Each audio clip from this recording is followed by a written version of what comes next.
এবারে দেখে নেব খেলার সময় শিরোনামগুলো। আইসিসিকে আবারও চিঠি দেবে বিসিবি, সভায় সিদ্ধান্ত।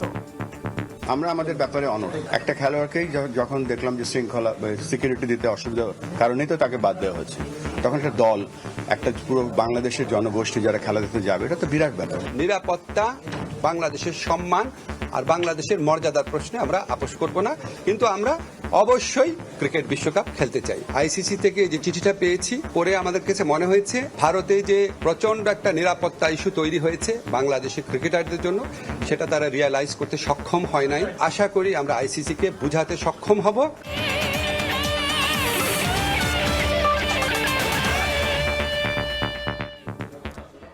সরকারের সঙ্গে আলোচনার পরে ভারতে বিশ্বকাপ না খেলার ব্যাপারে অনড় থাকার সিদ্ধান্ত নিয়েছে বাংলাদেশ ক্রিকেট বোর্ড। জাতির মর্যাদা ও ক্রিকেটারের নিরাপত্তা উপেক্ষা করে বিশ্বকাপ খেলবে না বাংলাদেশ। নিরাপত্তা ঝুঁকির বিষয়টি আরও বিস্তারিতভাবে তুলে ধরে বৃহস্পতিবারের মধ্যে আবারও চিঠি পাঠাবে আইসিসি।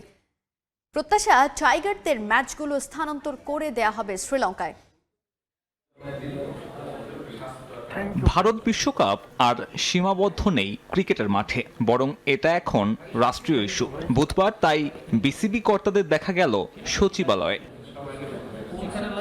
মঙ্গলবার রাতে আসা আইসিসির জবাবে সন্তুষ্ট নয় বিসিবি। বৃহত্তর প্রেক্ষাপটে নিরাপত্তা ইস্যু আরও বিস্তারিতভাবে ব্যাখ্যা করে বৃহস্পতিবারের মধ্যে আরও একবার পাঠানো হবে চিঠি। পরিস্থিতি বুঝে ক্রিকেট নীতি নির্ধারকরা বদলে দিবে ভেন্যু, প্রত্যাশা সংশ্লিষ্টদের। জাতির অবমাননার বিনিময়ে আমাদের ক্রিকেটার এবং আমাদের দর্শক, আমাদের সাংবাদিক, তাদের নিরাপত্তার বিনিময়ে, দেশের মর্যাদার বিনিময়ে আমরা বিশ্বকাপ ক্রিকেট খেলতে চাই না। বৃহস্পতিবারের মধ্যে আরও এক দফায় চিঠি পাঠানো হবে আইসিসিতে। ক্রিকেট নীতি নির্ধারকরা নিরাপত্তার ইস্যুটা মাথায় রেখে ভেন্যু বদলে দিবে, এমনটাই প্রত্যাশা সংশ্লিষ্টদের। আইসিসি থেকে যে চিঠিটা পেয়েছি সেই চিঠিতে পড়ে আমাদের কাছে মনে হয়েছে ভারতে যে প্রচণ্ড একটা নিরাপত্তা ইস্যু তৈরি হয়েছে বাংলাদেশের ক্রিকেটারদের জন্য, সেটা তারা রিয়ালাইজ করতে সক্ষম হয় নাই।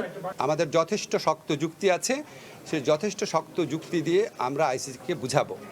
আমাদের স্ট্যান্ডের মূল নীতি হচ্ছে বাংলাদেশের নিরাপত্তা, বাংলাদেশের সম্মান আর বাংলাদেশের মর্যাদার প্রশ্নে আমরা আপোষ করব না, কিন্তু আমরা অবশ্যই ক্রিকেট বিশ্বকাপ খেলতে চাই। তবে ভেন্যু বদল না করলে কি হবে? 2026 টি-20 বিশ্বকাপে টাইগারদের ভবিষ্যৎই বাকি। বিসিবি নিজেদের সিদ্ধান্তে অনড়। দরকার হলে বিসর্জন দেয়া হবে বিশ্বকাপ। তবুও কোনো প্রকার সমঝোতায় রাজি নয় দেশের ক্রিকেট নিয়ন্ত্রকরা। বিসিবি সেটাও কনসিডার করবে, যখন চ্যাম্পিয়ন্স ট্রফি হয়েছিল তখন ইন্ডিয়া পাকিস্তানে যায়নি, এবং পাকিস্তানও কিন্তু গত কয়েকটা বিশ্বকাপ খেলতে ইন্ডিয়াতে আসেনি। সো আমরাও আশা করছি যে আমরা একটা সঠিক অ্যান্সার পাবো। ভারতে না যাওয়ার বিনিময়ে যদি বিশ্বকাপ কনসিডার করতে হয়, কম্প্রোমাইজ করতে হয়, সিচুয়েশন আমাদেরকে বলছে।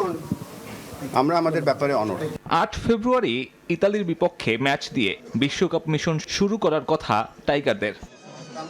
সাব্বির মিথুন, সময় সংবাদ, ঢাকা। ভারতে গিয়ে এই বিশ্বকাপ খেলতে হবে বাংলাদেশকে, নইলে ওয়াক ওভার পাবে প্রতিপক্ষ। আইসিসির আলটিমেটাম নিয়ে ভারতীয় গণমাধ্যমে প্রকাশিত এমন খবরকে ভিত্তিহীন, উদ্দেশ্য প্রণোদিত বলেছেন বিসিবি সভাপতি আমিনুল ইসলাম বুলবুল। এখনো কিছু চূড়ান্ত হয়নি। আইসিসির কাছ থেকে ইতিবাচক উত্তরের আশায় আছে বিসিবি। এই যে একটা প্রোপাগান্ডা চলছে যে আইসিসি আমাদেরকে জানিয়েছে শ্রীলঙ্কা খেলা সম্ভব না, এই ধরনের কোনো কথাই হয়নি আমাদের, ফলস নিউজ। কেননা এখনো আইসিসির সাথে আমাদের যোগাযোগ হয়েছে একটা, আমরা তাদেরকে জানিয়েছি, তারা আমাদেরকে জানতে চাইছে কি কি ইস্যু। সকাল সকাল ভারতীয় গণমাধ্যমে প্রোপাগান্ডা। আসন্ন টি-20 বিশ্বকাপে বাংলাদেশের ভেন্যু পরিবর্তনের অনুরোধ রাখেনি আইসিসি। বিষয়টি নিয়ে গতকালই অনলাইনে বিশ্ব ক্রিকেটের নিয়ন্ত্রক সংস্থার সঙ্গে বৈঠক করে বোর্ড। তার অফিসিয়াল বিবৃতি আসার আগেই পরিস্থিতি নিয়ে ধোঁয়াশা। একটু সময় নিলেও টি-20 বিশ্বকাপ ইস্যুতে আইসিসির সঙ্গে কি আলোচনা হয়েছে তা জানালো ক্রিকেট বোর্ড। বিসিবির স্পষ্ট বার্তা, ভারতে বাংলাদেশের টি-20 বিশ্বকাপ খেলতে না যাওয়ার সিদ্ধান্ত যথেষ্ট গুরুত্বের সঙ্গে নিয়েছে আইসিসি। একই সঙ্গে আলোচনা চলছে নিরাপত্তা ইস্যুতে ম্যাচ অন্যত্র সরিয়ে নেয়ারও। আসন্ন টি-20 বিশ্বকাপে বাংলাদেশ জাতীয় ক্রিকেট দলের ভারত সফর নিয়ে আমরা যে নিরাপত্তা শঙ্কা প্রকাশ করেছিলাম সেই বিষয়ে আইসিসি আমাদের প্রতিক্রিয়া জানিয়েছে। টুর্নামেন্টে বাংলাদেশের পূর্ণাঙ্গ ও নির্বিঘ্ন অংশগ্রহণ নিশ্চিত করার বিষয়ে আইসিসি প্রতিশ্রুতি পুনর্ব্যক্ত করেছে। একই সঙ্গে আমরা যেসব বিষয়গুলোতে উদ্বেগ প্রকাশ করেছি তা সমাধানে ঘনিষ্ঠভাবে কাজ করার আগ্রহ প্রকাশ করেছে এবং নিরাপত্তা পরিকল্পনার অংশ হিসেবে আমাদের মতামত ও পরামর্শগুলো বিবেচনা নেওয়ার নিশ্চয়তা দিয়েছে। 6 জানুয়ারি মধ্যরাতে ভারতীয় সংবাদ মাধ্যম ক্রিক ইনফো জানায় বাংলাদেশের অনুরোধ রাখেনি আইসিসি। এই খবরে মর্মাহত হয়ে পড়েন দেশের ক্রিকেট ভক্তরা। তবে বিসিবি আশ্বস্ত করেছে এখনো এমন কোনো অবস্থান ব্যক্ত করেনি আইসিসি। কিছু গণমাধ্যম সংবাদ প্রকাশ করেছে যে আইসিসি আমাদের দাবিগুলো আমলে নেয়নি। এই বিষয়টি আমাদের নজরে এসেছে। বিসিবি স্পষ্টভাবে জানাচ্ছে এই ধরনের দাবি সম্পূর্ণ মিথ্যা এবং ভিত্তিহীন। আমাদের সঙ্গে আইসিসির যে ধরনের যোগাযোগ হয়েছে তার সঙ্গে এই সংবাদের কোনো সম্পর্ক নেই। বাংলাদেশ ক্রিকেট বোর্ড জাতীয় দলের নিরাপত্তা, সুরক্ষা ও সার্বিক কল্যাণে সর্বোচ্চ অগ্রাধিকার দেওয়ার বিষয়ে দৃঢ়ভাবে প্রতিশ্রুতিবদ্ধ। বিসিবির সঙ্গে বিসিসিআই টানাপোড়েনের সূত্রপাত মোস্তাফিজের আইপিএল থেকে বাদ দেয়া নিয়ে। যৌক্তিক কারণ ছাড়াই কাটার মাস্টারকে কলকাতা নাইট রাইডার্সকে ছেড়ে দেওয়ার নির্দেশ দেয় বিসিসিআই। তার প্রেক্ষিতে নিরাপত্তার কারণ দেখিয়ে ভারতে টি-20 বিশ্বকাপ খেলতে যেতে অস্বীকৃতি জানায় বিসিবি। এস এম ইকবাল, সময় সংবাদ। বিশ্বকাপ খেলতে ভারতে যেতে অস্বীকৃতি জানানোয় বাংলাদেশকে নিয়ে আক্রমণাত্মক ভাষায় কথা বলছে অনেক ভারতীয়। তবে এর মাঝে বিচক্ষণতার পরিচয় দিয়েছেন কেউ কেউ। জম্মু কাশ্মীরের মুখ্যমন্ত্রী ওমর আবদুল্লাহ প্রশ্ন তুলেছেন মোস্তাফিজের দোষটা কি ছিল। আরও বিভিন্ন রাজনৈতিক দলের নেতারাও ভারতীয়দের যুদ্ধাংদেহী মনোভাবের সমালোচনা করছেন।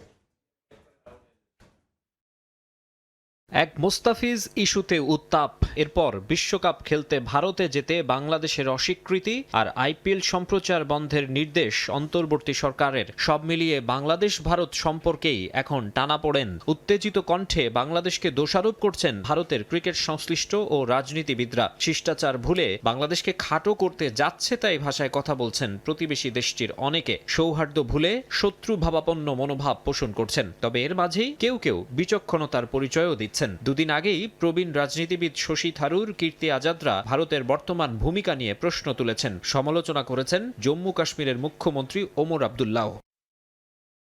খেলোয়াড়ের দোষটা কি?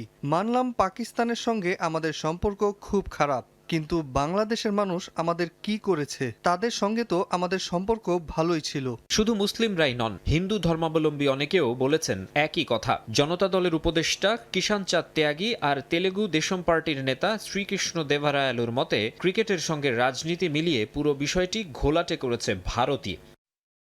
ক্রিকেটের সঙ্গে রাজনীতি মেলানো মোটেও ঠিক নয়। বর্তমান প্রেক্ষাপটে ক্রিকেটে বাংলাদেশ ও ভারতকে এক করা কঠিন, কিন্তু খেলাটাকে রাজনীতির বাইরে রাখা যেত। দুদেশের সম্পর্ক সব সময়ই ভালো ছিল। এখন যেহেতু কিছু সমস্যা হয়েছে, সেগুলো ঠিক করতে কাজ করতে হবে। বাণিজ্য আর ক্রীড়া হতে পারত সবচেয়ে ভালো মাধ্যম। বাংলাদেশ ভারত ছাপিয়ে সাউথ এশিয়ার সব দেশের ক্রিকেট ফলোয়াররাই ভারতের সমালোচনায় মুখর। পাকিস্তানের সাবেক ক্রিকেটার বাসিত আলী তো বলেই দিয়েছেন বাংলাদেশকে বাদ দিয়ে বিশ্বকাপ সম্ভব নয়। মাকসুম আলম খান, সময় সংবাদ। বাংলাদেশ শিশুর মাঝে টি-20 বিশ্বকাপ নিয়ে নতুন জটিলতায় আইসিসি। দলে পাকিস্তানি বংশোদ্ভূত ক্রিকেটার থাকায় অংশগ্রহণকারী অন্তত 5 দেশ পড়েছে ভিসা জটিলতায়।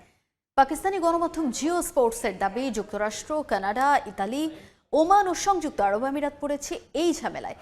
আর সমস্যা সমাধানে আইসিসিকে চিঠি দিয়েছে এই 5 দেশের ক্রিকেট বোর্ড। এক ভারত নিয়ে যত সমস্যা। বিসিসিআইয়ের সঙ্গে সম্পর্ক খারাপ থাকায় নিজ দেশে বিশ্বকাপ আয়োজন করে পাকিস্তানকে খেলতে হয় অন্য দেশে। ভারতের জন্যই বৈশ্বিক আসরগুলো বাধ্য হয়ে হাইব্রিড মডেলে আয়োজন করে আইসিসি। এতদিন এই সংকট শুধু পাকিস্তানের মধ্যে সীমাবদ্ধ থাকলেও এবার যেন তা ছড়িয়ে পড়েছে গোটা ক্রিকেট বিশ্বেই। 20 দল নিয়ে বড় পরিসরে আয়োজিত হতে যাচ্ছে টি-20 বিশ্বকাপ, যে আসরে প্রথমবার খেলতে এসে চরম বিপাকে ইউরোপের দেশ ইতালি। ফুটবল জনপ্রিয় দেশটিতে ক্রিকেট খেলে থাকেন সাধারণত বিভিন্ন দেশ থেকে আসা ইমিগ্রেন্ট ক্রিকেটাররা, যাদের মধ্যে আছে পাকিস্তানের বংশোদ্ভূত খেলোয়াড়ও। আর তাদের নিয়ে ঝামেলা তৈরি করছে ভারত। ইতালির মতো এমন পাকিস্তানি বংশোদ্ভূত ক্রিকেটার আছে যুক্তরাষ্ট্র, কানাডা, ওমান ও সংযুক্ত আরব আমিরাতেও। ভারতের কট্টরপন্থী ভিসা নীতির জন্য তারাও পড়েছে বিপাকে। বিশ্বকাপ শুরু হতে হাতে সময় আছে মাত্র 1 মাস, অথচ এখনো এই 5 দেশের পাকিস্তানি ক্রিকেটারদের ভিসা প্রাপ্তি নিয়ে কোনো সবুজ সংকেত দেয়নি ভারত। উদ্ভূত সংকট নিরসনে আইসিসির দ্বারস্থ হয়েছে 5 দেশের ক্রিকেট বোর্ড। ভিসা প্রক্রিয়া শিথিল করতে দিয়েছে অফিসিয়াল চিঠি, যে চিঠির অনুলিপি পাঠানো হয়েছে board of control for cricket in ইন্ডিয়াতেও। তবে বেশ কয়েকটি কার্যদিবস পেরুলেও এখনো জবাব দেওয়ার প্রয়োজন বোধ করেনি বিসিসিআই, এমনকি কোনো জবাব আসেনি আইসিসির তরফ থেকেও। পাকিস্তানি সংবাদ মাধ্যম জিও স্পোর্টসের দাবি, সময় স্বল্পতার জন্য বিষয়টি নিয়ে তাড়া দিলেও অদৃশ্য কারণে সাড়া দিচ্ছে না কোনো পক্ষই। তাই সম্মিলিতভাবে আবারও আইসিসি ও বিসিসিআই বরাবর চিঠি পাঠানোর উদ্যোগ নিতে যাচ্ছে যুক্তরাষ্ট্র, কানাডা, ইতালি, ওমান ও সংযুক্ত আরব আমিরাতের ক্রিকেট বোর্ড। 20 দল নিয়ে অনুষ্ঠিত হবে টি-20 বিশ্বকাপ। এর মধ্যে বাংলাদেশ সহ 7 দেশের সঙ্গেই ঝামেলা পাকিয়ে রেখেছে বিসিসিআই। ইংল্যান্ড, অস্ট্রেলিয়ার সঙ্গেও যে খুব ভালো সম্পর্ক এটাও বলা যাবে না। তারপরও ক্রিকেট বিশ্বজিম্মি ভারতের কাছে। বিষয়গুলো সব জেনে বুঝেও নিশ্চুপ আইসিসি। এস.এম. ইকবাল, সময় সংবাদ। এদিকে ম্যাচ হারের জন্য নিজের আউটটাকেই দায়ী করলেন আফিফ হোসেন। চেষ্টা করলে রানটা আরও বড় করা যেত বলে মনে করেন তিনি। দলের ব্যাটিং অর্ডারে খুব বেশি পরিবর্তন হওয়ার কারণে ব্যাটাররা সেট হতে পারছে না বলেও মন্তব্য করেছেন ধ্রুব। অন্যদিকে খালেদের ব্যাটিংয়ে ভয় পেয়ে গিয়েছিলেন বলে স্বীকার করলেন জয়। তবে তানভীরের উপর আস্থা ছিল চট্টগ্রাম ম্যানেজমেন্টের। স্টার্টটা মোটামুটি হয়েছে, বাট উইকেটও পড়ে গিয়েছিল। তো ওখান থেকে আমরা যখন কাভার আপ করার চেষ্টা করেছি, খেলা ততক্ষণও মনে হয় ছিল, আমি যতক্ষণ ব্যাটিং করছিলাম আমার কাছে মনে হয় আমি আউট হওয়ার পরে আমাদের মোমেন্টামটা অপোজিট সাইডে চলে গিয়ে। আসলে শাফলিং তো টিম ম্যানেজমেন্টের থেকেই আসে, টিম ম্যানেজমেন্ট, কোচিং স্টাফ সবার মিলিত ডিসিশন। তো আমার মনে হয় এরকম চেঞ্জেস আসতে থাকলে তো অবশ্যই এখনো সেটেল হয় নাই আমার যেটা মনে হয়। তো আশা করি যে কটা ম্যাচ আছে, আজকে আমাদের একটা ভালো স্কোর হয়েছে, তো আশা করি সামনের ম্যাচগুলিতে স্টেবল রাখার চেষ্টা করি। ব্যাটিংয়ের জন্য ডিউ থাকলে অলওয়েজ একটু বোলারদের জন্য টাফ হয়, সেই জিনিসটাই হয়েছে এই ম্যাচেও। আমাদের ফার্স্ট ইনিংস থেকেও একটু ডিউ ছিল, তো আমাদের বোলারদের জন্য ডিফিকাল্ট ছিল, আর অপোনেন্ট বোলারদের জন্য তো আরও ডিফিকাল্ট ছিল, পরে আরও ডিউ এসছে। খুব ভালো উইকেট ছিল, যদি ইনিংসটা আরও বড় হতো আমার কাছেও ভালো হতো, আমার টিমের জন্য আরও ভালো হতো। দেখা গেলো স্কোরে 200+ রানও হয়ে যাওয়ার পসিবিলিটি ছিল আমি যদি আরও ক্যারি করতে পারতাম। খালেদ ভাই একটু সারপ্রাইজ করেই দিছিল সবাইকে অলমোস্ট, কারণ খুব ভালো কয়েকটা আমাদের মেইন বোলার শরীফুল, তানভীর ওদেরকেই কয়েকটা ভালো ছয় মেরে দিয়েছিল। একটু তো সারপ্রাইজ সবাই হয়ে গিয়েছিল। অতটা আসলে প্রেশার ফিল হয় নাই, কারণ তানভীর দেখেন আমাদের খুব ভালো প্রুভেন প্লেয়ার। উনি লাস্ট কয়েক বছর ধরে বিপিএল একদম ভালো বলবো টপ পারফরমেন্সের মধ্যে করছে। আমাদের বিশ্বাস ছিল যে উনি ডিপেন্ড করে ফেলবে, কারণ 26 রান অনেক। ক্রিকেট আসলে এমন একটা গেম, দেখেন কথা আসলে এখানে কাজ করে না, মাঠের অ্যাকশনটা আসলে কাজ করে। যারা মাঠে ভালো পারফর্ম করে ওদেরকেই প্রায়োরিটি দিতে পারে। এবার আপনার প্লেয়ার নাম দিয়ে আসলে বলবো যে খেলা হয় না, যারা মাঠে 3 ঘন্টা ভালো পারফর্ম করে সব 3 ডিপার্টমেন্টে ওরাই আসলে ম্যাচ উইনার। এদিকে ম্যাচ সেরার পুরস্কার পেয়ে উচ্ছ্বসিত ঢাকা ক্যাপিটালসের নাসির হোসেন। ক্যারিয়ার সেরা ইনিংস খেললেও প্রতিপক্ষের রান কম থাকায় সেঞ্চুরির আক্ষেপ রয়ে গেছে অলরাউন্ডারের। ব্যাটিং লাইন আপে টপ অর্ডারের জাতীয় দলের ক্রিকেটারদের সুযোগ দেয় টিম ম্যানেজমেন্ট, তাই পছন্দের জায়গায় ব্যাটিং পাওয়াটা টাফ বলেই মনে করেন তিনি। যদিও সুযোগ পেয়েই নিজের জাত চিনিয়ে রাখতে ভুল করেননি নাসির। নিজের রান বা উইকেট নয়, তার চিন্তায় কেবলই দলের জন্য। অবশ্যই ভালো লাগতেছে, কারণ আপনি যেখানে পারফর্ম করেন না কেন ভালো তো লাগে সবসময়। আর আমি টি-20তে অন্তত বিশেষ করে যে আমি চেষ্টা আমার খুব ভালো লাগে আর কি উপরে ব্যাটিং করতে, কারণ আমার কাছে মনে হয় যে ওই সময়টা একটু রান করা সহজ। কারণ আপনি যদি ওভারঅল চিন্তা করেন যে পাওয়ার প্লের মধ্যে আপনার 9টা প্লেয়ার ভিতরে থাকে, তো আপনি যদি একটু রিস্ক নেন তাহলে ওই জায়গাটা যতটা ইজি হয় রান করা, বাট আপনি পাওয়ার প্লের পরে কিন্তু এতটা সহজ হয় না। সাইফ নাম্বার 3-এ ব্যাটিং করে, সবসময় ন্যাশনাল টিমও করে, তা সবসময় ন্যাশনাল টিমের প্লেয়ারদের প্রায়োরিটিটা সবসময় বেশি থাকে আপনি যদি এই ঘরোয়া লিগে দেখেন আর কি। তা হয়তো বা সে কারণে হয়নি, যেহেতু ন্যাশনাল টিমের প্লেয়ার আছে আমাদের টিমে, কারেন্ট ওয়ার্ল্ড কাপের প্লেয়ার আছে, ওদের প্রায়োরিটিটা সবসময় টিমের মধ্যে বেশি থাকে। ওরা যেখানে খেলতে পছন্দ করে তাদেরকে প্রায়োরিটিটা ওই জায়গাতেই দেওয়া হয়। আর আমরা কিন্তু বাংলাদেশের যেসব প্লেয়ার আছে সব কিন্তু 19-20, আমি বলবো না যে আপনি 15-20 আর কি, যারা ন্যাশনাল টিমে খেলতেছে বা যারা ন্যাশনাল টিমের বাইরে আছে সবাই কিন্তু 19-20। আপনি পুরো ন্যাশনাল টিম বাদ দিয়ে আরেকটা ন্যাশনাল টিম খেলান, রেজাল্ট কিন্তু আমার কাছে মনে হয় যে 19-20 হবে। তো আমার কাছে মনে হয় যে অ্যাজ এ প্লেয়ার হিসেবে উইকেটটা রিড করা খুব ইম্পর্টেন্ট। আপনি যে সিচুয়েশনেই ব্যাটিং করেন না কেন উইকেটটা বোঝাটা খুব ইম্পর্টেন্ট, যে এখানে বল টার্ন করলে আমার জন্য রানের কোন দিক থেকে রান করতে আমার সহজ হবে, বল সুইং করলে আমার কী করা দরকার, ড্রাইভ খেলবো কি খেলবো না। তো এই জিনিসটা বোঝাটা খুবই জরুরি। আপনি অ্যাজ এ ব্যাটসম্যান হিসেবে আপনি উইকেটটা যত ভালো বুঝবেন আপনি তত ভালো তত বেশি সাকসেস হবেন। প্রথম জয়ের খোঁজে নিজেদের ষষ্ঠ ম্যাচে মাঠে নামবে নবাগত দল নোয়াখালী এক্সপ্রেস। তাদের প্রতিপক্ষ টেবিলের 4 নম্বরে থাকা রাজশাহী ওয়ারিয়র্স। গেল ম্যাচে ঢাকা ক্যাপিটালসের বিপক্ষে ধরাশায়ী হয়েছে নোয়াখালী। ব্যাটিংয়ে বাজে অবস্থা লোকাল ক্রিকেটারদের। হাবিবুর রহমান সোহান, সৌম্য, মুনিম শাহরিয়ার, অঙ্কনরা রান পাচ্ছেন না, যার কারণে বিপাকে পড়তে হচ্ছে দলকে। আর ঢাকার কাছে 7 উইকেটে হেরেছে নোয়াখালী। তাদের জন্য চ্যালেঞ্জ জয়ে ফেরার। সেই লক্ষ্যে রাজশাহী ওয়ারিয়র্সের মুখোমুখি হবে খালেদ মাহমুদ সুজনের দল। অন্যদিকে রাজশাহী ওয়ারিয়র্সও নেই একেবারে ভালো পজিশনে। টেবিলের 4-এ অবস্থান তাদের। তবে সবশেষ ম্যাচে রংপুরকে সুপার ওভারে হারিয়েছে তারা, যে আত্মবিশ্বাস বাড়িয়েছে দলটার। তাই নোয়াখালীর বিপক্ষে জয় পাওয়া কঠিন হওয়ার কথা নয় পদ্মাপাড়ের দলটির। জয়ের ধারা ধরে রাখার মিশনে স্বাগতিক সিলেট টাইটান্সের বিপক্ষে মাঠে নামবে ঢাকা ক্যাপিটালস। ম্যাচটি মাঠে গড়াবে সন্ধ্যা 6টায়। আগের ম্যাচে 2 দলের অভিজ্ঞতা হয়েছে 2 রকম। টানা 3 ম্যাচ হারের পর জয় পেয়েছে ঢাকা ক্যাপিটালস। অন্যদিকে ঘরের মাঠে চট্টগ্রাম রয়্যালসের বিপক্ষে হার সঙ্গী হয়েছে সিলেটের। মোমেন্টাম পাওয়া ঢাকা প্রস্তুত তাদের জয়ের ধারা ধরে রাখার। দীর্ঘদিন পর 3 নম্বরে নেমে দুর্দান্ত পারফর্ম করেছেন নাসির হোসেন। তার 50 বলে 90 রানের ইনিংসে দাপুটে জয় পেয়েছে ক্যাপিটালস। দারুণ সঙ্গ দিয়েছেন ইমাদ ওয়াসিম। সিলেটের বিপক্ষে প্রথম ম্যাচে খুব কাছে গিয়ে হেরেছে ঢাকা। এবার প্রতিশোধ নিতে চাইবে তারা। সিলেটও চাইবে নিজেদের ঘরের মাঠে জয়ে ফিরতে। 2016 সালে ব্যাক টু ব্যাক কোপা আমেরিকার ফাইনালে হেরে অবসরের সিদ্ধান্ত নেয়ার পর হতাশায় মরে যেতে চেয়েছিলেন লিওনেল মেসি। ক্যারিয়ারের এত সাফল্যের পরও সেদিনের স্মৃতি এখনও মনে পড়ে আর্জেন্টাইন তারকার। আর্জেন্টিনার স্ট্রিমিং চ্যানেল লুজো টিভিকে দেয়া সাক্ষাৎকারে এমনটাই জানিয়েছেন তিনি। তরুণ প্রজন্মের জন্য মেসির পরামর্শ ব্যর্থ হলেও হাল ছেড়ে দেয়া যাবে না। আবারও কঠোর পরিশ্রম করে ঘুরে দাঁড়াতে হবে। অবসরের পর কোচ নয়, বরং একটি ক্লাবের মালিক হয়ে শিশুদের ফুটবলার হিসেবে গড়ে ওঠার পথ সহজ করতে চান তিনি। 2014 ব্রাজিল বিশ্বকাপে দুর্দান্ত পারফর্ম করেও দলকে শিরোপা উপহার দিতে পারেননি লিওনেল মেসি। জার্মানির কাছে হেরে স্বপ্ন ভেঙেছিল আর্জেন্টাইন তারকার। এরপর ব্যাক টু ব্যাক কোপা আমেরিকার ফাইনালে উঠেও তীরে এসে তরি ডোবে আলবিসেলেস্তেদের। 2016 সালের লাতিন আমেরিকার শ্রেষ্ঠত্বের আসর কোপা আমেরিকার ফাইনালের হার তো আর্জেন্টাইনদের কাছে এখনও হৃদয় ক্ষত হয়ে আছে।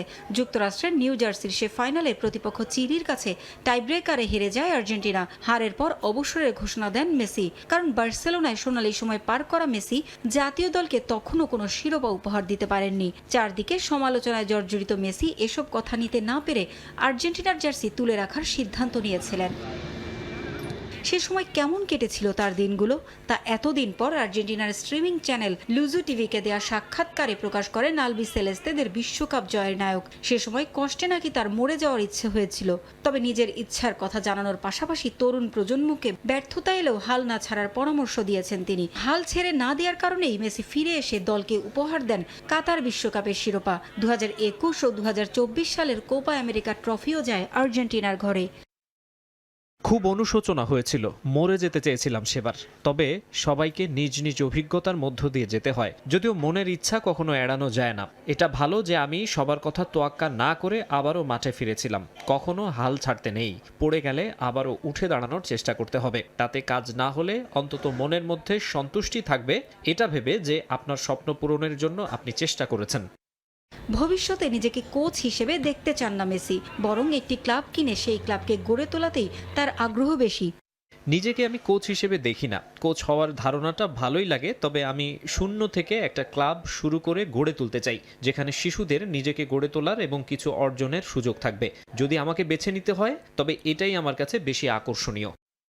এই স্বপ্ন এরই মধ্যে কিছুটা পূরণ হয়ে গেছে মেসির। প্রিয় বন্ধু ও সতীর্থ লুইস সুয়ারেজের সঙ্গে উরুগুয়ের 4র্থ বিভাগের ক্লাব দেপোর্তিভো LSM নামে একটি ক্লাবের মালিক হয়েছেন। 2026 বিশ্বকাপে খেলবেন কিনা সেটা এখনো নিশ্চিত নয়। জাতীয় দলে যে খুব বেশি দিন তাকে আর দেখা যাবে না সে আভাস অনেকবারই দিয়েছেন। তবে ক্লাব ক্যারিয়ারে ইন্টার মায়ামির সঙ্গে তার চুক্তি 2028 সাল পর্যন্ত। আপাতত এ সময় পর্যন্ত তিনি যে খেলবেন ক্লাবের হয়ে সে আশা করতেই পারেন সমর্থকরা। সাক্ষাৎকারে মেসি তার টিকটক পছন্দের লিভারপুলের খাবার সম্পর্কে আরও মজার তথ্য দেন সমর্থকদের। এদিকে সাম্প্রতিক সময়ে গুঞ্জন ওঠে বিশ্বকাপের প্রস্তুতি স্বার্থে ইন্টার মায়ামি থেকে ধারে ইংলিশ ক্লাব লিভারপুলে যাচ্ছেন মেসি, তবে সে সম্ভাবনা একেবারেই উড়িয়ে দিয়েছে লিভারপুল। পারভিন আক্তার, সময় সংবাদ। স্প্যানিশ সুপার কাপের ফাইনালে যাওয়ার লড়াইয়ে কিছুক্ষণ পর মাঠে নামছে বার্সেলোনা। কাতালান ক্লাবটির প্রতিপক্ষ অ্যাথলেটিকো বিলবাও। জেদ্দার কিং আবদুল্লাহ স্পোর্টস কমপ্লেক্সে ম্যাচ শুরু রাত 1টায়। এদিকে ইংলিশ প্রিমিয়ার লিগে জয়ে ফিরতে মাঠে নামবে ম্যানচেস্টার ইউনাইটেড। রেড ডেভিলদের প্রতিপক্ষ বার্নলি। লা লিগার চ্যাম্পিয়ন দলের ভাগ্য নাকি নির্ধারিত হয় স্প্যানিশ সুপার কাপে, কারণ গেল 4 মৌসুমে সুপার কাপ জয়ী ক্লাবই উঁচিয়ে ধরেছে লা লিগার শিরোপা। তাই বছরের প্রথম শিরোপাটা জিতে লিগ শিরোপার দিকে আরও এক ধাপ এগিয়ে যেতে চায় ফুটবল ক্লাব বার্সেলোনা। 4 দল নিয়ে গেল কয়েক বছরে সৌদি আরবে আয়োজিত হয়ে আসছে স্প্যানিশ সুপার কাপ। লা লিগা ও কোপা দেল রের চ্যাম্পিয়ন ও রানার্স আপ দলগুলো নিয়ে বছরের শুরুতে এই টুর্নামেন্টের শিরোপা মৌসুমের বাকি সময়টাতে কাজ করে ক্লাবগুলোর জ্বালানি হিসেবে। সেজন্য যে কোনো মূল্যে এই শিরোপা জিততে বদ্ধপরিকর বার্সা কোচ হ্যান্সি ফ্লিক। লা লিগার শুরুতে কিছুটা লক্ষ্যভ্রষ্ট হলেও সময়ের সঙ্গে ঠিকই নিজেদের গুছিয়ে নিয়েছে ডিফেন্ডিং চ্যাম্পিয়ন বার্সা। রিয়াল মাদ্রিদের বাজে পারফরমেন্সে লিগের শীর্ষস্থানও দখলে রেখেছে তারা। লিগে টানা 8 ম্যাচের জয়ের আত্মবিশ্বাস নিয়ে সুপার কাপের সেমিফাইনালে অ্যাথলেটিকো বিলবাওর মুখোমুখি হবে বার্সা। দারুণ ছন্দে আছেন বার্সার ফরওয়ার্ড রাফিনিয়া। বিলবাওর বিপক্ষে দায়িত্ব নিতে হবে ফেরমিন লোপেজ, ফেরান তোরেস ও রবার্ট লেভানডস্কিকে। আর ফ্লিকের তুরুপের দাস হবেন লামিন ইয়ামাল। বার্সার ডিফেন্স সামলাবেন Pau Cubarsi, Gerard Martin, Alex Balde ও জুলস কুন্দে। তবে কাতালান ক্লাবটির কঠিন পরীক্ষা নেবে বিলবাও। বার্সাকে হারিয়ে ফাইনালে যাওয়ার চেষ্টা করবে তারাও। যদিও পরিসংখ্যান কথা বলছে লামিন ইয়ামাল পেদ্রিদের পক্ষে। বিলবাওর বিপক্ষে শেষ 4 দেখার একটিতেও হারেনি ক্লাবটা। এদিকে ইংলিশ প্রিমিয়ার লিগে জয়ের ধারায় ফিরতে বার্নলির বিপক্ষে মাঠে নামবে ম্যানচেস্টার ইউনাইটেড। নিজেদের শেষ ম্যাচ ড্রয়ে রুবেন আমোরিমকে বরখাস্ত করায় সহকারী কোচ ড্যারেন ফ্লেচারের অধীনে মাঠে নামবে রেড ডেভিলস। ইপিএল এর পয়েন্ট টেবিলের 6-এ থাকা ম্যান ইউনাইটেডের লক্ষ্য চ্যাম্পিয়ন্স লিগে জায়গা করে নেওয়া। তাই যে কোনো মূল্যে এই ম্যাচে জয় ছাড়া কিছুই ভাবছে না ক্লাবটি। তবে ইউনাইটেডকে ছেড়ে কথা বলবে না বার্নলি। নিজেদের মাঠে নিশ্চিতভাবে জয় তুলে নিতে চাইবে তারাও। ফাহিম ইসলাম, সময় সংবাদ। নতুন বছরে জয়ের খোঁজে ম্যানচেস্টার সিটি টানা 2 ড্রয়ের পর এবার তৃতীয় ম্যাচে জয়ের লক্ষ্যে ব্রাইটনের বিপক্ষে মাঠে নামবে সিটিজেন্স। ঘরের মাঠে আজ রাতে ম্যাচ শুরু 1:30টায়। আরেক ম্যাচে নতুন বছরে এখনও জয়ের দেখা পায়নি চেলসি। নতুন কোচের অধীনে ফুলহামের বিপক্ষে রাত 1:30টায় লড়বে ব্লুজ। সময়টা খুব একটা পক্ষে নেই ম্যানচেস্টার সিটির। গেল বছর টানা 8 ম্যাচ জয়ের পর নতুন বছরে এখন পর্যন্ত জয়হীন দলটা, যা নিয়ে অস্বস্তিতে আছে সিটিজেন্স। ইপিএল এ চলতি মৌসুমের শুরু থেকেই পয়েন্ট টেবিলের শীর্ষস্থান দখলের চেষ্টায় ছিল ম্যানচেস্টার সিটি। আর্সেনালের সঙ্গে কোনোভাবে সে দৌড়ে কুলিয়ে উঠতে পারছিল না পেপ গার্দিওলার দল। পয়েন্ট টেবিলের 2-এ থেকেই বছর শেষ করতে হয় তাদের। গেল বছরের শেষ দিকে দারুণ ছন্দ ধরে রেখে সব প্রতিযোগিতা মিলে টানা 8 ম্যাচ জিতে নেয় সিটি। কিন্তু সে ধারা ধরে রাখার লক্ষ্য নিয়ে মাঠে নামলেও সফলতার দেখা পায়নি ম্যানচেস্টার সিটি। বছরের প্রথম ম্যাচে সান্ডারল্যান্ডের বিপক্ষে আর পরের ম্যাচে চেলসির বিপক্ষে ড্র করে হতাশ হয়ে মাঠ ছাড়তে হয় দলটাকে। এবার নিজেদের পরের ম্যাচে ঘুরে দাঁড়ানোর লক্ষ্য দলটার। সে ম্যাচে ব্রাইটনের বিপক্ষে মাঠে নামবে ম্যানচেস্টার সিটি। তবে এই ম্যাচের আগে বড় চিন্তার বিষয় লম্বা ইনজুরি তালিকা। আফকনের ম্যাচের জন্য ইন্টারন্যাশনাল ডিউটিতে এই ম্যাচে খেলবেন না ওমর মারমুশ ও রায়ান আইত-নৌরি। আর John Stones, Gvardiol, Mateo Kovacic, Ruben দিয়াজরা থাকছেন না চোটের কারণে। অপেক্ষাকৃত কম শক্তিশালী ব্রাইটনের বিপক্ষে এই ম্যাচে গার্দিওলা পাচ্ছেন হল্যান্ড, ফোডেন, রদ্রি, সিলভাদের। ঘরের মাঠে দলটার বিপক্ষে জিততে 4-3-2-1 ফরমেশনে স্কোয়াড সাজানোর পরিকল্পনা কোচের। পরিসংখ্যানে ঢের এগিয়ে থাকায় জয়ের ব্যাপারে দৃঢ় প্রত্যয়ী সিটিজেনরা। এদিকে আরেক ম্যাচে মাঠে নামবে চেলসি। নতুন বছরে কোচ এনজো মারেস্কাকে বরখাস্ত করার পর এবার জয়ের খোঁজে দলটা। নতুন বছরে 1 ম্যাচ খেলে সেটাতেই ড্র করে মাঠ ছাড়ে ব্লুজ। এবার ফুলহামের বিপক্ষে নতুন কোচ লিয়াম রোজেনিয়রের অধীনে জিততে মরিয়া লন্ডনের ক্লাবটি। ফুলহামের বিপক্ষে অতীত পরিসংখ্যান সমৃদ্ধ হওয়ায় জয় ভিন্ন কিছুই ভাবছে না দলটা। ইনজুরি সমস্যা না থাকায় সম্ভাব্য 4-2-3-1 ফরমেশনে স্কোয়াড সাজানোর পরিকল্পনা কোচের। দু দলের মুখোমুখি শেষ 21 বারের দেখায় জয়ের পাল্লা ভারী চেলসিরই 13 জয় আছে ব্লুদের। বিপরীতে মাত্র 2 ম্যাচে পূর্ণ পয়েন্ট পেয়েছে ফুলহাম। ক্রাভেন কটেজে যদিও ম্যাচটা নিজেদের করে নিতে চাইবে ফুলহাম, তবে ছেড়ে কথা বলবে না চেলসিও। তাজিন খন্দকার, সময় সংবাদ। অ্যাশেজের খবর জানাবো। জ্যাকব বেথেলের সেঞ্চুরিতে সিডনি টেস্টে পঞ্চম দিনে নিল ইংল্যান্ড, তবে এখনও হারের সংখ্যা এড়াতে পারেনি তারা। চতুর্থ দিন শেষে 119 রানের লিড নিলেও 8 উইকেট হারিয়েছে ইংলিশরা। 4-1 ব্যবধানে মর্যাদার অ্যাশেজ শেষ করার বড়সড় সম্ভাবনা তৈরি করেছে অস্ট্রেলিয়া। সিডনিতে শিরোনামে জ্যাকব বেথেল প্রথম শ্রেণীর ক্রিকেট ক্যারিয়ারের প্রথম সেঞ্চুরির দেখা পেলেন অ্যাশেজের মঞ্চে। মর্যাদার সিরিজে 2006 সালের পর সবচেয়ে কম বয়সে সেঞ্চুরির রেকর্ড গড়লেন। এসসিজিতে অস্ট্রেলিয়ার বিপক্ষে টেস্টে সেঞ্চুরি করা ইংল্যান্ডের সর্বকনিষ্ঠ ব্যাটার তিনি। ইয়াংস্টারের অপরাজিত 142 রানের ইনিংসে অ্যাশেজের শেষ টেস্টটাকে পঞ্চম দিন পর্যন্ত নিয়ে গেছে ইংল্যান্ড। অস্ট্রেলিয়ার মাটিতে ইংল্যান্ডের 22 বছর বা তার কম বয়সী ব্যাটারদের মধ্যে সর্বোচ্চ রানের ইনিংস এখন বেথেলের। পেছনে ফেলেছেন 1885 সালে এমসিজিতে জনি ব্রিক্সের 121 রানের ইনিংস। এরপরও অবশ্য স্বস্তিতে নেই সফররতরা। প্রথম ইনিংসে তাদের 384 রানের জবাবে তৃতীয় দিন শেষে অস্ট্রেলিয়ার সংগ্রহ ছিল 7 উইকেটে 518 রান। আগের দিন টেস্ট ক্যারিয়ারের 37তম সেঞ্চুরি করা স্টিভেন স্মিথ ছাড়িয়ে গেছেন ডন ব্র্যাডম্যানকে। ইংল্যান্ডের বিপক্ষে সর্বোচ্চ রান করা ব্যাটার স্মিথ। ব্র্যাডম্যানের 5028 রানকে ছাড়িয়ে স্মাজের সংগ্রহ 5094। 138 রানে স্মিথ আউট হওয়ার পর বিয়াও ওয়েবস্টারের 71 রানে ভর করে 567 রানের সংগ্রহ করে অস্ট্রেলিয়া। প্রথম ইনিংসে স্বাগতিকদের লিড দাঁড়ায় 183।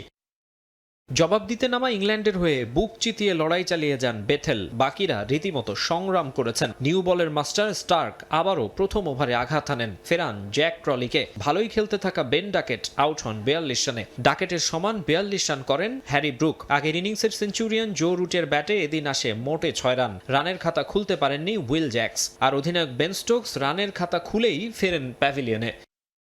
জেমি স্মিথ 26 আর ব্রাইডন কার্স 16 রান করেও খুব একটা এগিয়ে নিতে পারেননি দলকে। বেথেলের নিঃসঙ্গ লড়াইয়ে চতুর্থ দিন শেষে 3 লায়ন্সের স্কোর 8 উইকেটে 302, লিড 119। ওয়েবস্টার 3টি এবং বোল্যান্ড নিয়েছেন 2 উইকেট। শেষ দিনে বাকি 2 উইকেট তুলে নিয়ে টার্গেটটা দ্রুত তাড়া করতে চাইবে অস্ট্রেলিয়া। বিদায়ী টেস্টে উসমান খাজাকে উপহার দিতে চাইবে জয়। ইংলিশরা কোনো মিরাকল না ঘটাতে পারলে অজিদের 4-1 ব্যবধানে অ্যাশেজ শেষ করা কেবল সময়ের ব্যাপার। মাকসুম আলম খান, সময় সংবাদ।